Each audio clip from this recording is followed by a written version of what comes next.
Malamang kaysa hindi ay nakatikim na kayo ng siopaw. Paborito ito ng marami sa atin dahil mainit, masarap at totoong nakabubusog. Pero isang klaseng siopaw ang tila gustong umagaw sa atensyon ng mga siopaw lovers.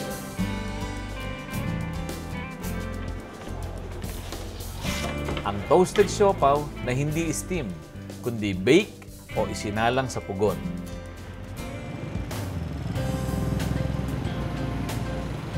Pinuntahan ng negosyo Asenso at iba pa ang kabubukas pa lamang na tindahan ng toasted siopaw sa San Fernando, Pampanga. Ang Daddy's Toasted Siopaw o DTS. Dito inabutan pa namin ng ilan nating kababayan na bumibili ng toasted siopaw. Masarap. Magandang pang pasalubong.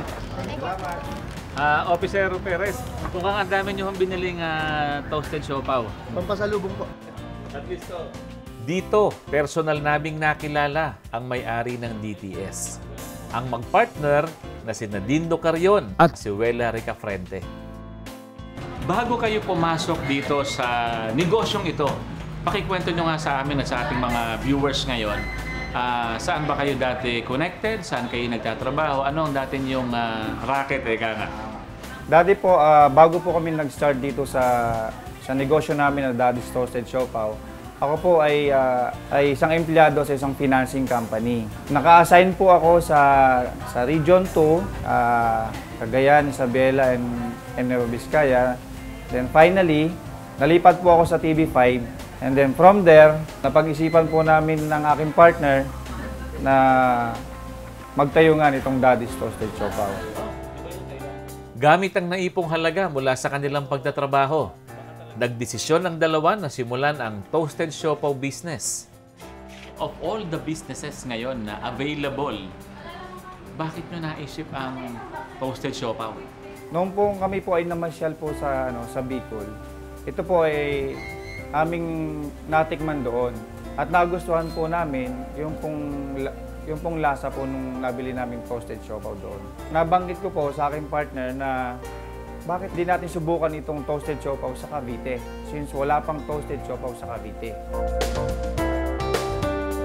Matapos mapag-aralan ang tamang timpla o recipe ng toasted siopaw at makahanap ng supplier para sa kanilang mga baking equipment, nagpasya ang dalawa na simulan na ang kanilang toasted siopaw business. Ano ba ang difference niya doon talaga sa regular siopaw na nakagis na natin versus itong si toasted siopaw? Well, ang difference po nila, yung pong nakagisan nating siopaw ay steam. Malambot po siya. At saka kulay puti po yung kanyang dough. Yung pong toasted siopaw po natin ngayon, ito po ay bake. Pagdating sa ingredients, ano ba ang pagkakaiba? Ang pagkakaiba po niya kasi, although pareho silang asado, kaya lang, ito pong steam ay mayroon pong kasamang sauce. Samantalang ito naman pong toasted siopaw ay kasama na po sa loob yung sauce niya.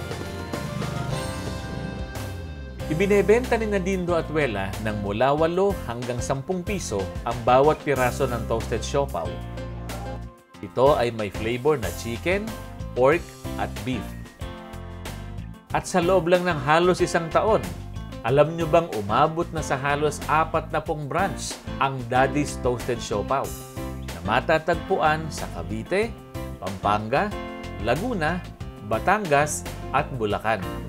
Pag-usapan po namin na aking partner, bakit hindi tayo magpa-franchise? And then from there on, yung pinakaunang franchisee po namin is yung pong family friend din namin. Siya po yung merong Daddy's Toasted Siopaw sa May Magallanes sa Tagaytay. Nasa may 400,000 ang franchise fee ng Daddy's Toasted Siopaw. At labis daw silang natutuwa dahil mabilis daw ang return of investment or ROI ng mga nag-franchise ng DTS. Gaano na yung pinakamatagal na naka-recover ng kanilang investment? 8 months ang pinakamatagal po. 8 months. Yung pinakamabilis naman na naka-recover? Pinakamabilis po namin ay 3 months. Within 3 months ay fully recovered ito? Fully recovered na po siya at meron pa po siyang isang tindahan. Eh, hindi ba kayo nagulat? Bakit napakabilis naman yata ng pagdami ng mga branches nyo? Nung po kaming nagsisimula lamang, ang target lang po namin, at least bumenta lang po kami ng mga 5,000 sa isang araw. Pwede na ho, kasi may kita na po kami doon eh. So from there po, nakita namin na sobra o higit pa doon sa inaasahan namin yung naging benta.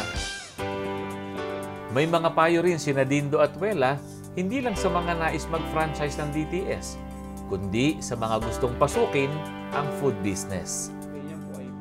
Out of 31 branches ninyo na ito ay hindi company-owned, ano? Yung 7 ninyo is company-owned. Alin dito ang, siguro para maging realistic tayo lalo, pakita natin sa mga viewers, out of 31, ilang percent dito yung talagang sabihin natin na successful sila? Siguro po, mga 90% po ay successful. Wow! 90%! Opo. Sa tingin nyo, ano ang susi doon sa 90% na ito na ang success rate talaga ay napakaganda? Sa tingin ko po, Kuya Chis, ang susi po doon ay yung pong dedication po ng isang franchisee. Number 1. Opo, number 1 po yan. And then yung pong location Okay. ng, Number 2 is ng the location. tindahan. Okay. Isa pa po is yung pong employee-employer po relationship.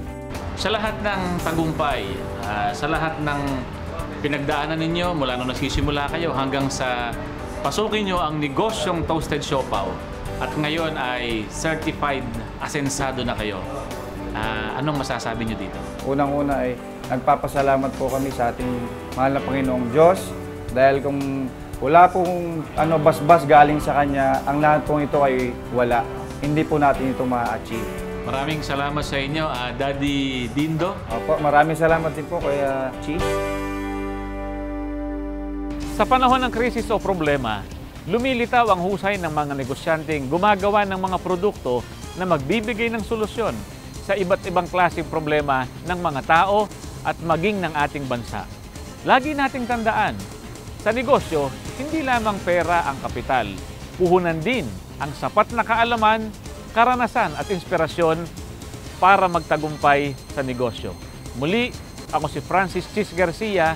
Ito ang Negosyo, Asenso at iba pa.